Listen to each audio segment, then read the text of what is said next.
تو طرز یہ ہوتی، عبد القادر تمہیں اس بات کا حکم دیتا ہے، اس کا حکم تم پر جاری ہے اور اس کی اطاعت تم پر واجب ہے، وہ تم پر حجت ہے اور تمہارا پیشوا ہے۔ خلیفہ خط کو دیکھتا، آنکھوں سے لگاتا، بوسہ دیتا اور بے اختیار ہو کر کہتا، شیخ عبد القادر سچ فرماتے ہیں۔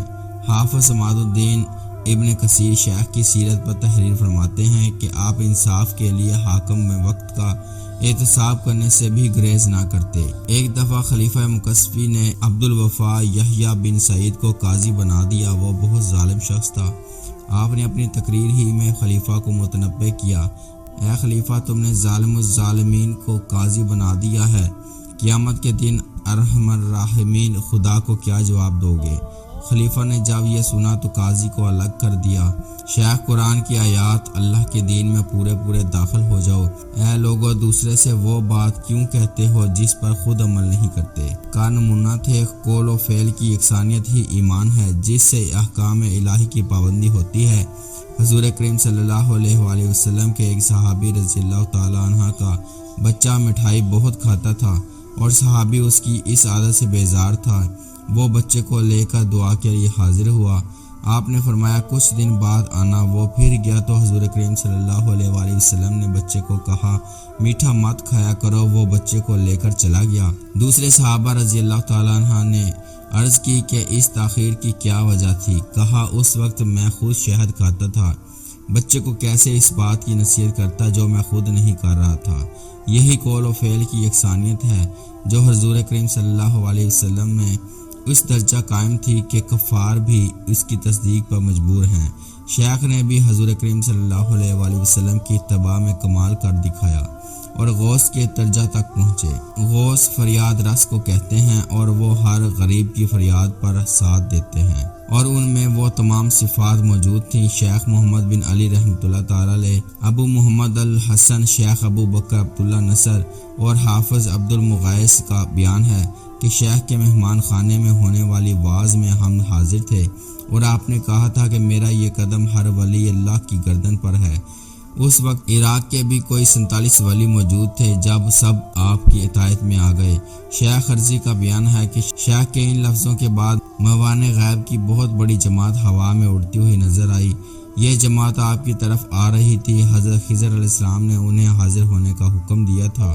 شیخ مطر کہتے ہیں ایک محفل میں شیخ محمد شیخ احمد موجود تھے۔ اس وقت شیخ مکارم نے فرمایا میں خدا کو حاضر و ناظر جان کر کہتا ہوں کہ جس روز شیخ عبد القادر جیلانی رحمۃ اللہ تعالی علیہ نے اپنے متذکرہ الفاظ بیان کیے تھے، اس وقت روئے زمین کے تمام اولیاء نے مشاہدہ کیا کہ قطبیت کا جھنڈا اور غوث کا تاج شریعت و طریقت کے نقش نگار سے آراستہ تھا اور آپ کے سر مبارک پر سجایا گیا اور جھنڈا نصب کیا گیا۔ یہ دیکھ کر 10 ابدالوں نے سر تسلیم خم کر دیے۔ شیخ مطر نے شیخ مکارم سے پوچھا وہ 10 ابدال کون ہیں؟ انہوں نے ان کے اسماء گرامی یہ بتائے، شیخ بقا، شیخ ابو سعید، شیخ ادیب بن مسافر، شیخ موسیٰ، شیخ احمد بن رفاعی، شیخ عبد الرحمن، شیخ ابو محمد، شیخ حیات بن قیس، شیخ ابو مدین مغربی۔ یہ 9 اصحاب ہوئے، 10واں شاید خود بیان کنندہ نہ ہو۔ کہتے ہیں کہ یہ الفاظ شیخ عبد القادر نے جذب کی حالت میں کہے اور بعد کا خیال ہے کہ انہوں نے خدا کے حکم سے یہ کہا۔ شیخ ادیب بن مسافر، شیخ احمد رفاعی، شیخ ابو اسحاق ابراہیم، شیخ علی، شیخ ابو سعید اور شیخ حیات بن قیس سب متفق ہیں کہ شیخ نے یہ بات خدا کے حکم سے کہی تھی اور اس سے ایک فردیت یعنی منفرد شخص مراد ہیں کہ ہر زمانے میں فرد ہوئے، مگر سید عبد القادر جیلانی رحمۃ اللہ تعالی علیہ کو اس کے اظہار کا حکم ہوا۔ جیسے آدم علیہ السلام کو فرشتوں نے سجدہ کیا تھا وہ اللہ کے حکم سے کیا تھا۔ شیخ الاسلام شہاب الدین احمد بن حجر عسقلانی رحمۃ اللہ تعالی علیہ نے فرمایا کہ اس سے سید عبد القادر جیلانی رحمۃ اللہ تعالی کی کرامات کا بکثرت ظاہر ہونا مراد ہے۔ شیخ الاسلام عزیز الدین بن عبد السلام نے کہا ان کا طریقہ تمام اولیاء سے عرفہ و اعلیٰ تھا اور ان کا فرمان اسی دور کے اولیاء کے ساتھ مخصوص ہے۔ حضرت شیخ مجدد الف ثانی بھی اس کی تائید کرتے ہیں۔ ایک واقعہ یہ بھی ہوا کہ کسی دوسرے بزرگ نے یہ لفظ سن کر کہا کہ ان کا قدم میری گردن پر نہیں۔ یہ بات ختم ہو گئی، مگر وقت نے کچھ یوں کروٹ لی کہ اہل دل لرز گئے اور خدا کی پناہ مانگنے لگے۔ وہ بزرگ جس نے سید عبدالقادر جیلانی رحمۃ اللہ تعالی علیہ کی بات کو جھٹلایا تھا، کچھ دنوں بعد اپنے مریدوں کے ہمراہ ایک دیہاتی علاقے سے گزر رہے تھے کہ وہاں ایک عیسائی نوجوان لڑکی مویشی چراتی ہوئی ملی۔ بزرگ دیکھ کر وہاں جم کر کھڑے ہو گئے۔ مریدوں نے توجہ دلائی تو کہنے لگے کہ تم چلے جاؤ، میری منزل آ گئی ہے، اور پھر کھڑے رہے، مگر انہوں نے غصے سے کہا جاؤ، مجھے تنہا چھوڑ دو۔ یہ بزرگ حافظ قرآن اور خوش الحان تھے، شاہی منصب بھی حاصل تھا۔ مرید جب چلے گئے، دوسرے دن ایک مرید پھر آیا اور دیکھا کہ وہ عیسائی لڑکی کے پیچھے خادموں کی طرح پھر رہے ہیں۔ آخر اس نے کہا حضور چلیے، علم کے پیاسے لوگ واز کے لیے انتظار کر رہے ہیں۔ بزرگ نے کہا کون علم کے پیاسے اور کیسا واز؟ میں کسی کو نہیں جانتا، اور لڑکی کی طرف اشارہ کرتے ہوئے کہا میں اس کے سوا کسی کو نہیں جانتا۔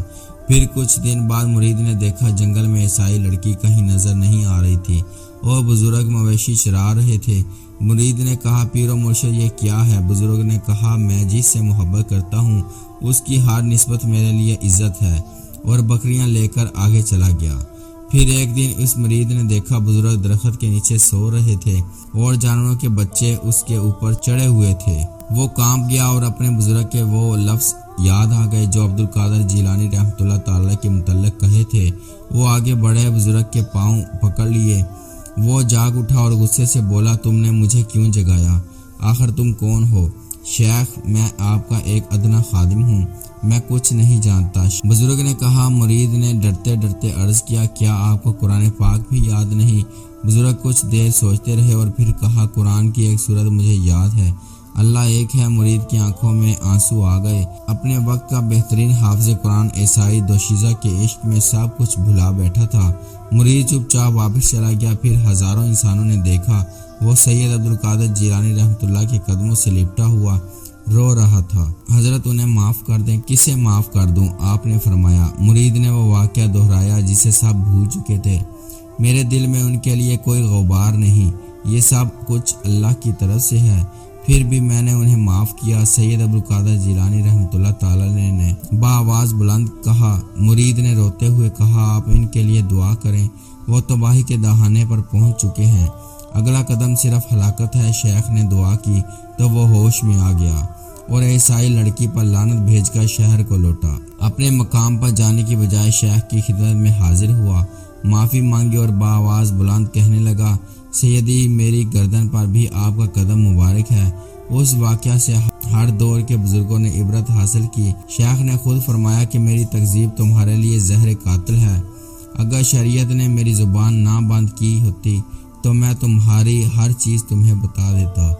آپ کمزور جسم، قد درمیانہ، رنگ گندمی، سینہ کشادہ، داڑھی لمبی اور گنجان بھویں، باریک آواز پر جلال اور بلند، روشن اور پرکشش آنکھیں، مزاج لطیف، طبیعت نفاست پسند، صفائی اور خوشبو کا اہتمام ہوتا، عالمانہ شان لباس، اچھا کپڑا استعمال کرتے۔ شیخ ابو عمر عثمان رحمۃ اللہ تعالی علیہ، شیخ الاسلام عزیز الدین بن عبدالسلام رحمۃ اللہ تعالی علیہ، امام نودی رحمۃ اللہ تعالی علیہ، نور الدین ابو الحسن رحمۃ اللہ تعالی علیہ، علامہ کاتب چلپتی، علامہ تاج الدین سبکی رحمۃ اللہ تعالی علیہ، شیخ بن رفاعی، سب بزرگ آپ کی کرامات کثیرہ کے قائل ہیں۔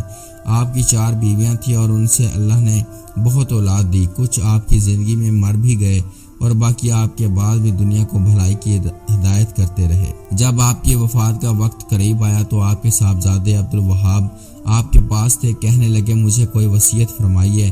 کہا ہمیشہ خدا سے ڈرتے رہو، خدا کے سوا کسی سے خوف نہ کھاؤ اور ان کے سوا کسی سے امید مت رکھو، اپنی تمام ضروریات اللہ کے سپرد کر دو، صرف اس پر بھروسہ رکھو اور سب کچھ اس سے مانگو۔ توحید اختیار کرو کہ توحید پر سب کا اجماع ہے۔ جب دل خدا کے ساتھ درست ہو جاتا ہے تو کوئی چیز اس سے چھوٹتی نہیں ہے اور نہ کوئی چیز اس سے باہر نکل کر جاتی ہے۔ پھر اپنے فرزندوں سے فرمایا میرے گرد سے ہٹ جاؤ، میں ظاہر میں تمہارے ساتھ ہوں لیکن باطن میں دوسروں کے ساتھ ہوں۔ میرے پاس تمہارے سوا اور لوگ فرشتے بھی حاضر ہیں، ان کے لیے جگہ خالی کر دو۔ آپ کے صاحبزادے شیخ عبدالرزاق اور شیخ موسیٰ کا بیان ہے کہ آپ بار بار دونوں ہاتھ اٹھا کر فرماتے تھے، تم پر سلام اور خدا کی رحمتیں اور برکتیں حق کی طرف رجوع کرو اور جنت میں داخل ہو۔ میں ابھی تمہارے پاس آیا۔ آپ کے صاحبزادے شیخ عبدالعزیز نے آپ کی تکلیف کا حال پوچھا تو فرمایا، مجھ سے کوئی کچھ نہ پوچھے، میں علم الہی میں پلٹے کھا رہا ہوں۔ میرے مرض کو نہ کوئی جانتا ہے نہ سمجھتا ہے، نہ انسان نہ جن نہ فرشتہ۔ خدا کے حکم سے خدا کا علم نہیں ٹوٹتا، حکم بدل جاتا ہے اور علم نہیں بھولتا۔ حکم منسوخ ہو جاتا ہے، علم منسوخ نہیں ہوتا۔ اللہ جو چاہتا ہے مٹاتا ہے اور جو چاہتا ہے باقی رکھتا ہے، اور اسی کے پاس اصلی تحریر ہے۔ آپ کے صاحبزادے عبدالجبار نے پوچھا کہ آپ کے جسم میں کہاں تکلیف ہے؟ کہا، میرے اعضاء مجھے تکلیف دے رہے ہیں مگر دل کو کوئی تکلیف نہیں، وہ اپنے خدا کے ساتھ صحیح ہے۔ پھر جب وقت آخر آیا تو بلند آواز سے کہا، میں اس خدا سے مدد چاہتا ہوں جس کے سوا کوئی معبود نہیں، وہ پاک و برتر ہے، زندہ ہے اور جسے فنا ہونے کا اندیشہ نہیں۔ پاک ہے وہ جس نے اپنی قدرت سے عزت ظاہر کی اور موت سے بندوں پر غلبہ دکھایا۔ اللہ کے سوا کوئی معبود نہیں، محمد صلی اللہ علیہ وآلہ وسلم اس کے رسول ہیں۔ آپ کے صاحبزادے موسیٰ کہتے ہیں، آپ نے لفظ تعذر فرمائے مگر ٹھیک ادا نہ ہو سکا۔ آپ بار بار اسے دہراتے رہے یہاں تک کہ یہ لفظ آپ کی زبان سے ٹھیک ادا ہو گیا۔ پھر 3 بار اللہ فرمایا، اس کے بعد آپ کی آواز غائب ہو گئی۔ آپ نے 11 ربیع الثانی 561 ہجری میں انتقال فرمایا۔ اس وقت آپ کی عمر 90 سال تھی۔ بغداد میں دفن ہوئے۔ 8.5 صدیاں گزر جانے کے بعد ان کا مزار آج بھی لوگوں کے لوٹ کر آنے کی جگہ ہے۔ لوگ آتے ہیں، سلام کر کے چلے جاتے ہیں، مگر باہوش شخص ایک آواز سنتے ہیں جو امام ابن تیمیہ رحمۃ اللہ تعالی علیہ کی ہے، اور وہ ان کی کرامات کی گواہی دیتے ہیں۔